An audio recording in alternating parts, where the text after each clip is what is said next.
చూడడం కన్నా నేను దగ్గరుండి చూశాను కాబట్టి ఎన్టీఆర్ గారిని సెట్స్ ని కానివ్వండి, దగ్గరుండి ఆ ఫైట్ సీక్వెన్స్ అప్పుడు కూడా నేను పక్కనే ఉన్నా.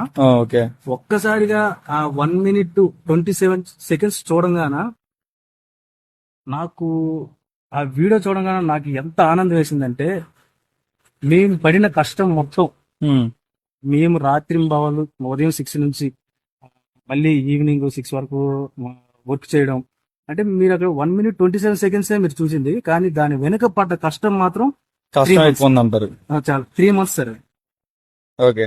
కానీ అంటే 3 months వర్క్ చేసాం. ఆ సెట్స్ కానివ్వండి, అది అక్కడ మీరు చూసి ఉంటారు, ఒక ఐరన్ లాంటిది పడవ ఉంటుంది. అవునవును. ఐరన్ లాంటి పడవ ఉంటుంది అక్కడ. మొత్తం అదంతా వాటర్ ఉంది, తర్వాత ఇసుక మొత్తం వేసాం కదా, అదంతా ఒక స్టూడియోలో జరిగింది. కానీ మీరు చూసింది ఎలా ఉందంటే, ఎక్కడో మనం ఏదో ఒక బీచ్ దగ్గరికి వెళ్ళడం కానీ, లేదంటే ఒక కొత్త ప్రపంచాన్ని మన